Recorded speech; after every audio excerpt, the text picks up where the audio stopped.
غزوہ احد شریف کے اندر ہمارے آقا و مولا تشریف لے گئے۔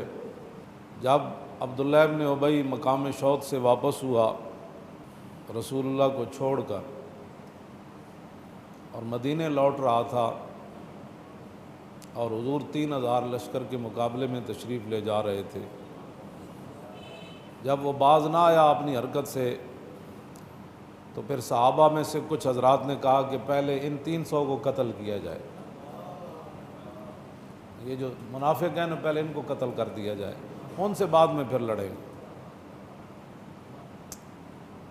اور بعض صحابہ نے کہا کہ نہیں، اب دشمن سر پر کھڑا ہے تو یہ مناسب نہیں ہے اب ان کو قتل کرنا۔ تو اللہ رب العالمین نے قرآن مجید کے اندر ارشاد فرمایا فَمَا لَكُمْ فِي الْمُنَافِقِينَ فِئَتَيْنِ، فرمایا میرے محبوب کے غلاموں، تمہیں کیا ہو گیا تھا کہ تم منافقوں کے بارے میں دو گروہ بن گئے؟ منافقوں کے بارے میں تم دو گروہ کیوں بنے؟ شرف ملت میرے استاذ گرامی حضرت علامہ عبدالحکیم شرف قادری نور اللہ مرکزہ، میں ان کے ساتھ پیر مکی کی طرف جا رہا تھا، داتا صاحب کے سامنے سے ہم پیدل جا رہے تھے تو میرے کاندھے پر ہاتھ رکھ کے فرمانے لگے کہ مولانا بتائیں کہ اس آیت کا کیا مطلب ہے فَمَا لَكُمْ فِي الْمُنَافِقِينَ۔ تو ان کا فیض ہی تھا، انہوں نے میرے کاندھے پر ہاتھ رکھا ہوا تھا اور ہم پیدل چل رہے تھے، تو ان کے ہاتھ کا ہی فیض تھا، میرے اندر تو کوئی بات نہیں تھی۔ میں نے کہا جی اس آیت کا مفہوم یہ بنتا ہے کہ اللہ تعالیٰ خود چاہ رہا تھا کہ پہلے ان 300 کو قتل کر دیا جائے،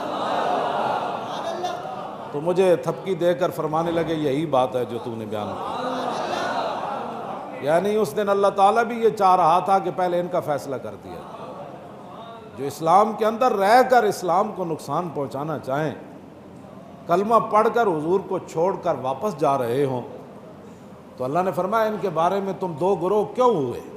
قرآن نازل کر دیا۔ تو اس واسطے جب کلمہ جو پڑھ لیا، جو مان جو لیا، تو پھر دوسری رائے ہے ہی نہیں، پھر اپنی بات ہے ہی نہیں، پھر انہیں جانا پھر انہیں مانا، جانا بھی صحیح پھر مانا بھی صحیح، صرف جانا نہیں، میں نہیں جانتا جی میں اسلام کو بڑا جانتا ہوں، میں نے کہا جاننے کے بعد پھر ماننا بھی ضروری ہے، انہیں جانا، انہیں جانا بھی صحیح تو پھر انہیں مانا بھی صحیح۔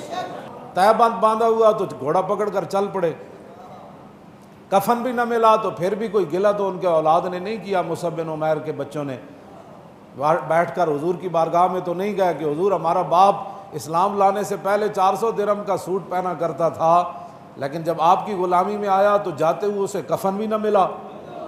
جب انہیں جانا اور انہیں مان لیا تو بات تو ختم ہو گئی، کفن ملے یا نہ ملے، ایک ٹکڑے ہو یا 70 ٹکڑے ہو جائیں، یہ ناک 7 کان رہے یا کافر انہیں کاٹ کر گلے کا ہار بنا لے۔ عبداللہ بن جاش کے ناک کان کاٹ کر انہوں نے اپنے مونج کی رسی میں پرو کر گلے میں ڈال لیے تھے، ہاں جی وہ ناک ساتھ رہے یا کاٹ دیا جائے، جگر کلیجہ اندر رہے یا امیر حمزہ کی طرح باہر نکال دیا جائے۔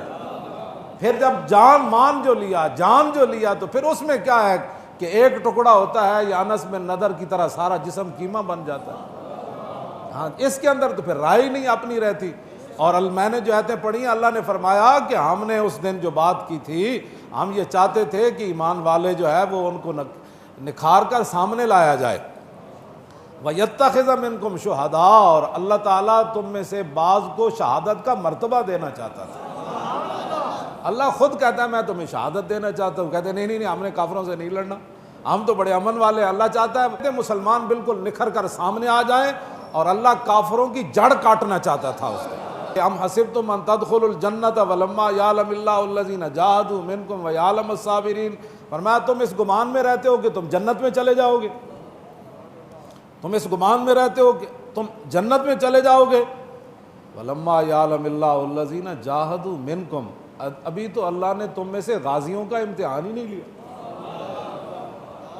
ابھی تو اللہ نے صبر والوں کی آزمائش ہی نہیں کی، تو تم ایسے سمجھتے ہو کہ تم جنت میں چلے جاؤ گے، یہ تو اللہ کا قرآن ہے۔ فرمایا کہ آگے اللہ تعالیٰ نے فرمایا وَيَا وَلَقَدْ كُنْتُمْ تَمَنَّوْنَ الْمَوْتَ مِنْ قَبْلِ أَنْ تَلْقَوْا، میرے حبیب دے غلاموں ਤੁਸੀਂ ਤੇ ਜਿਹੜੇ ਬਦਰ ਚੋਂ ਪਿੱਛੇ ਰਹਿ ਗਏ ਸੀ, ਤੁਸੀਂ ਕਹਿੰਦੇ ਸੀ جو ہن موقع بنیا تو پھر رب بھی ویکھے گا. پہلے تو موت کی تمنا کیا کرتے تھے اس کی ملاقات کرنے سے پہلے، موت کی ملاقات کرنے میں. ہن اب اپنی آنکھوں کے سامنے دیکھو موت کیسے آ رہی. تو یہ سارا قرآن ہے، اس لیے بہتر ہے کہ ان شعروں کو سکھا دیں رمیاؤ. یہ امن کا ہے. اللہ تعالیٰ ساری باتیں فرمایا ہوئے غازیوں کا امتحان لینا ہے، ابھی صبر کرنے والوں کا امتحان لینا ہے، ابھی تم میں سے کسی کو شہید بنانا ہے، ابھی مسلمانوں کو نکھار پن کے اندر پیدا کرنا ہے، ابھی تم نے موت سامنے دیکھنی ہے. یہ ساری باتیں امن کی باتیں. ہاں یہ ساری امن کی باتیں. میں نے کہا یہ قرآن سناؤ نا لوگوں کو. یہ آیت وما محمد الا رسول قد خلت من قبل الرسل افإن مات أو قتل انقلبتم على أعقابكم ومن ينقلب على عقبيه فلن يضر الله شيئا وسيجزي الله الشاكرين. فرمایا اب رسول اللہ ہی ہے. جب یہ خبر پھیلی نا کہ حضور پر حملہ ہو گیا، میں تو وہ لفظ ادا نہیں کر سکتا، قرآن نے بھی وہ بیان کیے ہیں. تو کہا کہ اس کے بعد پھر صحابہ کے اندر تھوڑی سی وہ کھلبلی مچی کہ بھائی حضور ظاہری دنیا سے تشریف لے گئے. تو پھر اللہ نے فرمایا میرے حبیب دے غلاموں وما محمد الا رسول، نام اس لیے لیا کہ تاکہ قیامت تک کوئی یہ نہ کہے کہ اس سے مراد یہ ہے. ورنہ اللہ نے اپنے حبیب کا نام جس جگہ ضروری تھا قرآن میں وہی لیا.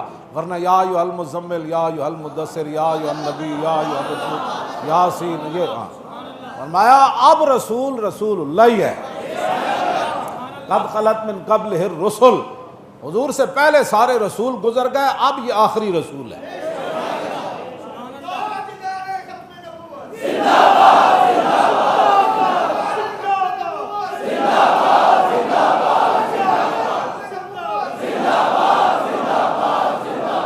بس وما محمد الا رسول قد خلت من قبلہ الرسل. بس یہ ختم نبوت کی اتنی بڑی دلیل ہے. ہاں جی فرمایا بس رسول اب رسول اللہ ہی ہیں. بس پہلے جو گزر چکے، اب جب حضور ظاہری دنیا سے تشریف لے گئے تو پھر تم نے کدھر جانا ہے حضور کو چھوڑ کر؟ کیوں جی افإن مات أو قتل انقلبتم على أعقابكم، اب پھر تم نے کدھر جانا ہے؟ حضور ظاہری دنیا میں جلوہ گر رہے ہیں، تمہارے لیے یہی در ہے. حضور دنیا سے تشریف لے جائیں پھر بھی تمہارے لیے یہی در ہے. یہ قرآن کی نص ہے. بس یہی در ہے. بخدا خدا کا یہی ہے در، نہیں اور کوئی مفر مکر. جو وہاں سے ہو یہیں آ کے ہو، جو یہاں نہیں تو وہاں نہیں. بس وما محمد الا رسول قد خلت من قبلہ الرسل. بس رسول پہلے گزر چکے، یہ آخری رسول ہے. اب یہ ظاہری دنیا میں جلوہ گر ہو تو پھر بھی یہی ہے، اور اگر ظاہری دنیا سے تشریف لے جائے تو پھر بھی یہی ہے. بس